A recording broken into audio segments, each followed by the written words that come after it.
Bonjour, nous sommes le vendredi 3 novembre 2017. Beaucoup de choses qui se bousculent dans l'actualité. Un petit mot en passant sur l'impôt sur les grandes fortunes, sur les pays qui essaient de le supprimer, comme la France, les États-Unis. Ne cherchez pas dans l'économie, dans la finance, une explication pourquoi ça se passe en ce moment. Il y a une explication, elle se trouve dans le Guardian. C'est un article qui a été traduit sur le blog. C'est par un certain monsieur Ganesh Sitaraman. Oui, c'est bien ça, Sitaraman. Et c'est une réflexion de sa part sur deux livres sur l'oligarchie en Grèce ancienne, en Grèce antique. Et dans cet article, ce monsieur nous explique pratiquement tout ce qui se passe en ce moment. Pas besoin d'aller chercher très loin, pas besoin d'aller regarder ce qui se dit dans les parlements. Comprenons comment fonctionnent les oligarchies et le monde autour de nous n'aura plus aucun mystère. Voilà, vous comprendrez pourquoi on supprime l'impôt sur les grandes fortunes alors que toute la presse ne vous parle que d'une chose, c'est de la manière dont l'économie est gangrénée, où elle est grippée, où elle est mourante en raison de la concentration de la richesse. Pourquoi des chefs de gouvernement nous imposent quand même ces mesures qui participent à une accélération de la concentration. Pourquoi le font-ils? Eh bien, parce qu'ils représentent des mouvements, des régimes oligarchiques, c'est-à-dire que de fait, ce sont des régimes censitaires où la somme d'argent dont vous disposez se reflétera de manière immédiate et sans la moindre difficulté par un processus de vase communicant dans les décisions qui pourront être prises. La classe au pouvoir impose au reste de la population, excusez-moi, la manière de faire les choses. C'est pas plus compliqué que ça. Il ne faut pas invoquer d'anciens économistes ou je ne sais qui, ou Montaigne ou Montesquieu. Tout ça s'explique très bien comme ça. Alors comment, dans cet article, vous verrez comment est-ce que les oligarchies finissent par disparaître un jour ou l'autre. Eh bien, c'est très simple. Dans le cas le plus courant, elles s'effondrent sur leur propre poids, sur les contradictions, sur les querelles d'oligarques, ou bien un oligarque trahit sa, il y a des noms qui me viennent à l'esprit tout de suite, trahit sa classe. Oui, les noms qui me viennent à l'esprit, bien entendu, c'est George Soros et Warren Buffett.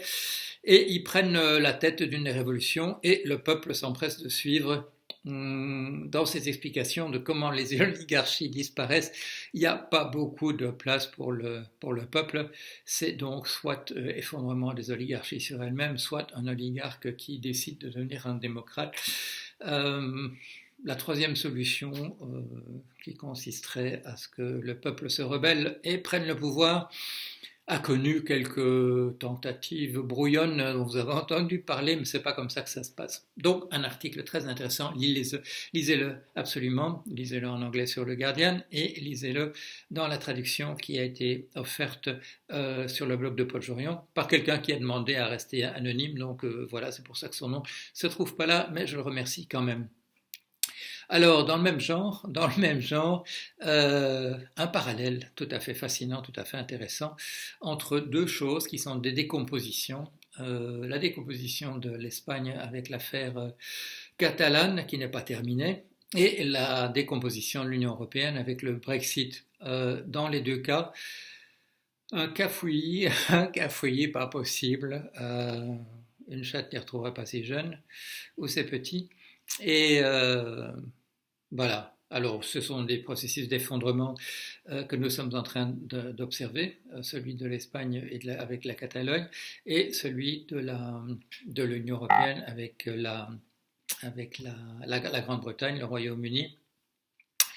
Euh, où est-ce que ça va nous mener? C'est difficile à dire, hein.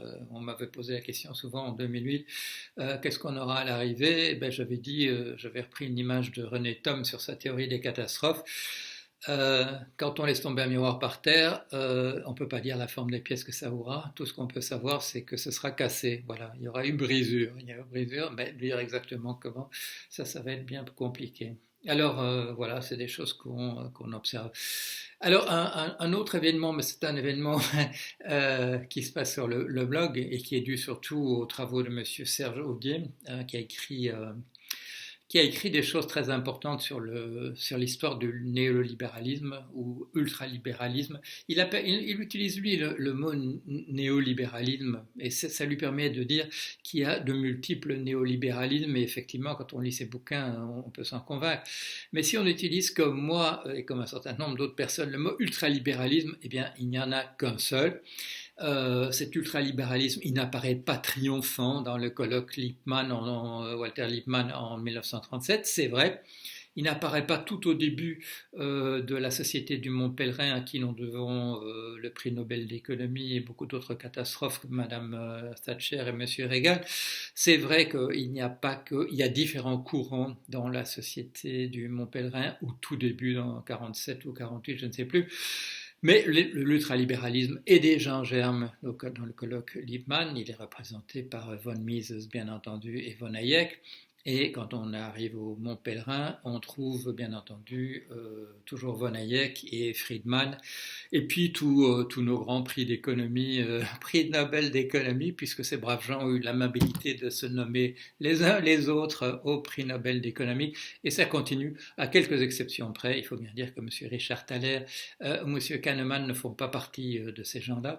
Ce sont des gages que l'on donne un peu à l'opposition, mais tant mieux si de temps en temps on donne le prix Nobel d'économie à des gens qui sont soit de vrais économistes, soit des psychologues, des sociologues, etc., qui réforment l'économie de l'extérieur, puisque les économistes en place, qui ont pignon sur rue, ne le font pas à notre consternation générale, mais enfin bon, on est habitué à l'idée. Alors, que dire encore ? Les retranscripteurs de ce que je fais le vendredi me poussent un peu de pas trop causer parce que c'est quand même pas mal le boulot. Alors je vais essayer d'aller vite. Qu'est-ce que je voulais encore dire ? Ah, mon actualité. Mon actualité, voilà, c'est voilà, vous connaissez, vous avez déjà vu ça. Enfin, vous l'avez déjà vu, mais ça paraît officiellement lundi, le 6. Et officieusement, si vous bousculez, si vous brutalisez votre libraire, ce qu'il ne faut pas faire, bien entendu, mais c'est déjà là. Si ce n'est pas sur les tables, en fait, c'est déjà dans ses quêtes. Voilà. Qu'est-ce que c'est ? Ce livre, vous le savez, c'est ce que j'aurais essayé de dire de neuf. Voilà, résumé, présenté, mis en valeur par Franck Cormeret et Jacques Athanas Gilbert, deux professeurs, le premier à Bordeaux et le second à Nantes, qui ont eu l'amabilité de me poser plein de questions après avoir lu tous mes livres sur ce qu'ils pensaient, eux, que j'avais pu apporter de neuf. Et j'ai répondu à leurs questions et voilà. Alors, c'est ma boîte à outils, c'est ce que je peux apporter à ce que d'autres gens ont pu apporter, comme les Charles Fourier, il y a un autre nom qui me venait, c'est Charles Gide, c'est parce que c'est un autre Charles que ça m'échappe un peu, les Jacques Ellul, les Günther Anders, les Annie Lebrun, etc. Ce que j'ai pu apporter moi aussi pour essayer de réfléchir sur le monde. Si vous voulez comprendre comment le monde fonctionne, et là, il y a un truc, voilà, on en reparlera, parce que j'ai demandé à l'auteur de faire des billets sur le blog. Alors voilà, ça c'est Peggy Aves, ou Ave, je ne sais pas comment on dit, L'envers de la liberté. C'est publié, vous voyez, c'est pas très clair, c'est le petit, vous reconnaissez, la tour de la Sorbonne. C'est les publications de la Sorbonne. Le livre s'appelle L'envers de la liberté. Et je vais vous dire un truc, avant qu'on en parle davantage. Vous avez entendu parler du freudo-marxisme, et vous connaissez des noms comme, si je les retrouve, Adorno, j'oublie surtout l'homme, Herbert Marcuse, l'auteur de L'homme unidimensionnel, etc. Erich Fromm, des gens qui ont essayé de combiner de ce qu'on pouvait apprendre de la psychanalyse et ce qu'on pouvait appeler ce qu'on pouvait utiliser dans une approche radicale de l'économie et de la politique comme on trouve chez Marx, de mettre ça tous ensemble, et d'une certaine manière c'est ce que j'essaie de faire aussi, bien que je ne sois pas marxiste, mais sur le projet d'utiliser la sociologie et de la combiner à la psychologie, sociologie de bonne qualité et psychologie de bonne qualité. La Peggy Avez ou Peggy Ave les réussit pleinement. Lisez ce livre, c'est un livre dont on ne parlera pas beaucoup. Elle est passée à France Culture au mois d'août. Elle a été interrogée par un monsieur dont je dois bien dire il n'avait rien compris de quoi ça parle. Euh, Ce qui est dommage, bon, ça n'a pas permis à l'auteur d'exprimer ce qu'elle avait à dire, qui est tout à fait passionnant. Elle résout beaucoup d'énigmes de la philosophie et beaucoup de questions qui se posent à propos de cette notion de liberté. Euh, et il faut que nous avancions. Et il faut que nous avancions. Comme je vous le dis, je vais essayer de lui donner la possibilité de s'exprimer au moins par le blog. J'espère que d'autres gens le feront aussi. Mais vous verrez, vous voyez bien, nous sommes dans un trou. Et quand on regarde ce livre de Audier, ces deux livres de Audier sur Colloque Lippmann et Société des Monts Pèlerins, ce dont on s'aperçoit, c'est que nous sommes dans le même marasme qu'à partir des années 1930, 1935 jusqu'à 40.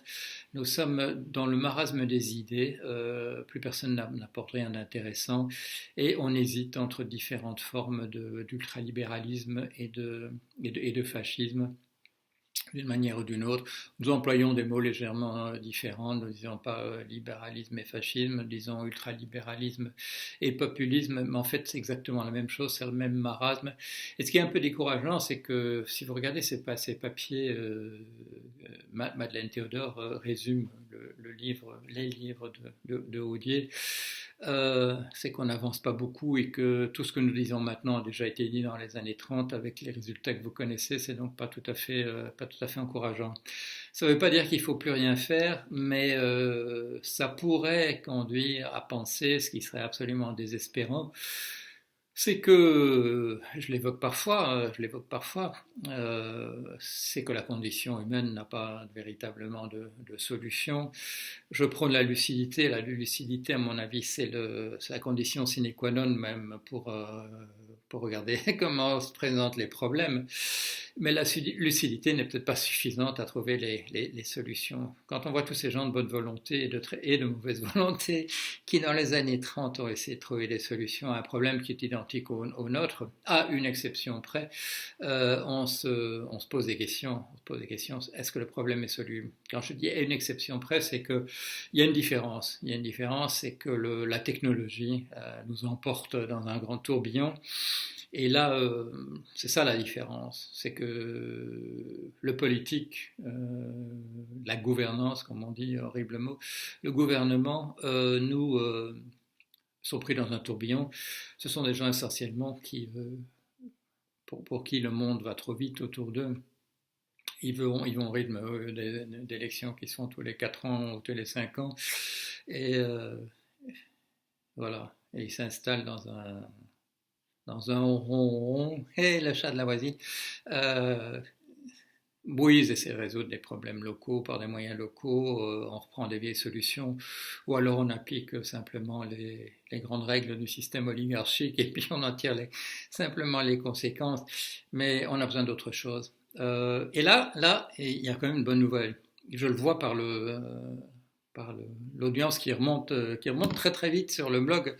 Je sais pas si c'est le printemps, non, c'est l'automne, mais vous êtes fâchés, vous êtes furieux, et c'est peut-être voilà, pour des trucs comme l'abrogation de l'impôt sur les grandes fortunes, alors que tout le monde sait que c'est exactement le contraire qu'il faudrait faire.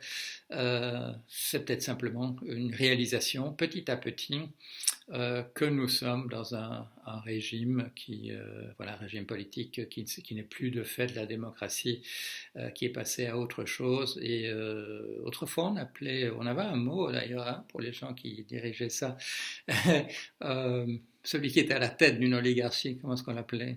On appelait le tyran, on l'appelait le tyran, oui, voilà, c'est le mot qu'on employait. Je vous glisse ça comme ça pendant la conversation, puisque voilà, c'est propre des oligarchies, c'est de pouvoir dorer la pilule et de faire semblant comme si tout se passait normalement. Voilà. Bon, j'arrête là parce que je pourrais continuer à l'infini et il faut que je me réserve un peu pour les semaines qui viennent et pour mes chroniques dans le monde et dans Trends Tendance. Voilà, tout ça me met de très bonne humeur. Ce qui me met de bonne humeur, c'est c'est le hibou qui est venu me voir hier soir et qui était penché, qui était accroché là. Je ne sais pas très bien à quoi il se tenait. Ah oui, je vois à quoi il se tenait. Il se tenait au cadre sur lequel il se trouvait. Et d'une patte et de l'autre, c'était à la sangle qui fait descendre le volet. Voilà, ce petit oiseau, ce grand oiseau, il faisait d'après la taille sa taille sur la photo et la taille du cadre, il faisait 30-35 cm quand même. L'un de vous m'a dit que c'était une effraie. Non, non, c'était pas du tout une effraie. C'était ce qu'on appelle une hulotte ou un chat-huant. C'est un hibou, voilà, un hibou de bonne catégorie. Voilà, allez, à bientôt.